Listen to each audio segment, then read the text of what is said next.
ఎన్నికల్లో సహజమైన రుచి ఎన్ఎస్పీ మసాలాతో 100% natural spices, no chemicals and preservatives, pure flavour, strong aroma with NSP masala. నేను ఇంట్లో నుంచి వస్తున్నప్పుడు మా ఫాదర్ క్రాక్ సినిమా చూస్తున్నారు, వీళ్ళు స్టార్ మాలో వస్తుంది. నేను రవితేజ గురించి చూస్తున్నారేమో అనుకున్నాను. నేను వచ్చేటప్పుడు ఏంది అంత ఇంట్రెస్టింగ్గా చూస్తున్నావు అని చెప్తే, చాలా బాగా చేస్తారు ఈయన, కటారి కృష్ణ క్యారెక్టరు, అది కాక మన సైడ్ కదా కటారి కృష్ణది. అప్పుడులో విన్నాం ఆయన స్టోరీ. నిజంగా కటారి కృష్ణ ఇలానే ఉంటారా అనిపించేలాగా ఆయన పరకాయ ప్రవేశం చేసిన క్యారెక్టర్ నాకు బాగా నచ్చుతుంది. ఎందుకు అంటే, బట్ ఏంది నీ ఇంటర్వ్యూ చూశాను కామాఖ్య టెంపుల్లో, అక్కడ రియల్ లైఫ్ అది వచ్చి గోపిచంద్ మెలినేని అన్నగారు ఐడియా. మనం క్లీన్ స్లేట్గా ఉండగానే వాళ్ళ ఐడియాని దింపారు, అలా వచ్చాడు. అదేదా మన అలా వైకుంఠపురంలో క్లీన్ స్లేట్గా వెళ్ళామో అన్నగారు ఆ క్యారెక్టర్ని, అప్పలనాయుడు క్యారెక్టర్ని దింపారు, అలా వచ్చింది. మన టూ మచ్గా థింక్ చేయకుండా ఉంటేనే చాలు సార్. చాలా విషయం జరుగుతుంది సార్. మీరు చూడండి సార్, కొంచెం ఇన్నసెంట్గా ఉన్నవాడు వరల్డ్ మొత్తం వెళ్ళేసి వచ్చేస్తారు, చాలా విషయాన్ని అచీవ్ చేసేసి.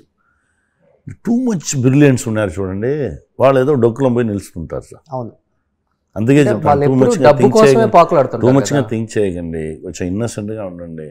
ప్రపంచం మీకు చాలా విషయాన్ని చూపించదు, దాని ఎక్కండి, ఎక్కితే అన్నీ జరుగుతాయి. ఓకే, అంటే మీరు ఒక డైరెక్టర్గా ఉన్నప్పుడు మీ లైఫ్లో చాలా పెద్ద చేంజ్ జరిగిందంటారా, లేకపోతే యాజ్ యాక్టర్గా టర్న్ అయిన తర్వాత? అది కూడా మనం టర్న్ అవ్వలేదు, అది అదే అవుతుంది సార్. సార్ యాక్చువల్గా మహా అద్భుతం జరిగింది. యాక్చువల్గా 3 మెగా డైరెక్ట్ చేసిన ఒకే డైరెక్టర్ నేనే సార్. స్మాల్ స్క్రీన్లో ఒక మెగా సీరియల్ చేయాలంటే చాలా ప్రాబ్లం సార్. అది 3 మెగా 3 డిఫరెంట్ ఛానల్స్ సార్, అదే ఒప్పుకోరు సార్. ఓకే, అంతే నేను చేశాను సార్. సన్ టీవీలో మెగా చేశాను, కలంగ టీవీలో మెగా చేశాను, జయా టీవీలో మెగా చేశాను సార్. నాకు 30 అసిస్టెంట్స్ సార్ అప్పుడు. ఇప్పుడు స్మాల్ స్క్రీన్లో ఉన్న మేజర్ టీం అందరూ మన పిల్లలే. ఈ టైంలో శశికుమార్ వచ్చాడు సార్. వచ్చి సుబ్రహ్మణ్యపురం ఫిల్మ్ చేద్దాము, నువ్వు యాక్ట్ చేయడానికే వచ్చావు కదా, ఇప్పుడు ఏదేదో చేస్తున్నావు, ఆ ఫిల్మ్లో విలన్గా చేయి, 40 days కావాలి. అరే వన్-డే దొరకలేకుండా తిరుగుతున్నాను, 40 days ఎలా రావచ్చు? ఎందుకంటే నాకు ఎవ్రీ డే 3 episodes వెళ్ళాలి, దీనిలో ఒకటి దానిలో ఒకటి దానిలో ఒకటి, ఏర్లో వెళ్ళాలి. అప్పుడు ఎంత టెన్షన్ ఉంటుంది చూడండి. అడిగాడు, సడన్గా డిసైడ్ చేశాం. నా డిసైడ్ చేయలేదు, అదేదా డెస్టినీ. ఆత్మ వచ్చి చెప్పింది. ఎవరంటే లక్ష్మీ అమ్మ, యాక్టర్స్ లక్ష్మీ అమ్మ, లక్ష్మి గారు సార్, శివచంద్రన్ సార్ యాక్ట్ చేసుకున్నారు దానిలో. ఓకే, ఏమీ కానీ అలా అడిగారు. లేదు వీడు సడన్గా 40 days అడిగారు, ఏం చేయని తెలియట్లేదు, మనకు వన్-డే దొరకలేదు, అలా తిరుగుతున్నాము. 30 days ఈ ప్రాజెక్ట్, 10 days అది 10 days అది 10 days, మిగతా 6 days మన కో డైరెక్టర్ చేస్తారు. అలా ఉంది. దీనిలో 40 days అంతా ఎలా వెళ్ళను అని తెలియట్లేదు సార్, మంచి స్టోరీ, నాకు తెలుసు ఆ స్టోరీ. అలా అంటే నైట్ ఇంటికి వెళ్ళి అమ్మ ఫోన్ వేసి అమ్మ మాట్లాడాను. అమ్మ అడిగింది, అమ్మ వచ్చి నా ప్రాజెక్ట్ పని చేయగానే కొంచెం చాలా నువ్వు వస్తావురా ఉండే, అలా నా దగ్గర నాకు బ్లెస్సింగ్ ఇచ్చినమ్మ. ఇప్పుడు అమ్మ అడిగింది, ఏమి ఏదో యాక్ట్ చేయడానికి వచ్చిందంట. అవునమ్మా, మంచి స్క్రిప్టా? మంచి స్క్రిప్ట్ అమ్మా. ప్రొడ్యూసర్ అతనే, డబ్బు ఉందమ్మా, వాడు మంచి వెళ్తేనా ఫ్యామిలీ, అన్నీ వదిలేసి వెళ్ళిపో అమ్మా, అన్నీ వదిలేసి వెళ్ళిపో. నువ్వు ఆశపడినది అదే కదా, దానికే ట్రై చేసావు, నీకు దొరకలేదు, నువ్వు వేరేదో పని చేసుకున్నావు కదా, ఆ గ్రౌండ్లోనే వండుకున్నావు, ఇప్పుడు నువ్వు ఆశపడినది నిన్ను వెతికి వస్తుంది కదా, అన్నీ వదిలేసి వెళ్ళిపో. దేవుడు బ్లెస్సింగ్ ఉంటేనే ఎలా వస్తుంది, వెళ్ళిపో.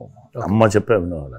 ఇప్పుడు నైట్ అన్నీ ఉన్న నెక్స్ట్ డే మార్నింగ్ వెళ్ళి రాధిక అమ్మ దగ్గర వెళ్ళి, అమ్మ వాడు చేస్తాడు, ప్రసాద్ చేస్తాడు, నా వెళ్ళాను.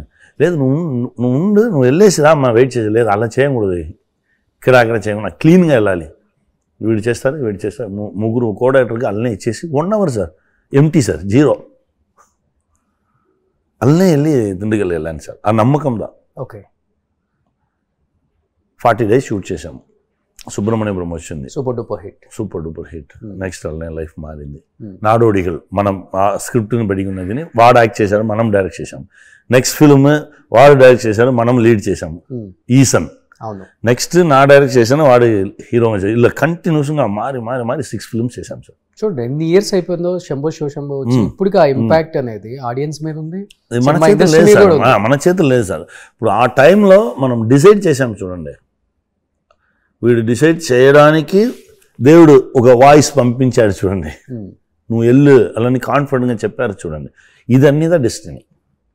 అలా నరేష్ గారు ఎప్పుడు ఇంటర్వ్యూస్ జరిగినా కానీ చెప్తారు, మీకు మంచి షూటింగ్లో అసలుకి అంటే దెబ్బలు తగిలిన సిచ్యువేషన్స్ ఉన్నాయా అంటే శంభో శివశంభోలో కార్ ఎక్కినప్పుడు పైప్ పెట్టి కొడితే 3-4 days ఫెల్లింగ్ హాస్పిటల్లో అడ్మిట్ అయ్యారు. చేసింది ఎక్స్ట్రాడినరీ వర్క్ అండి.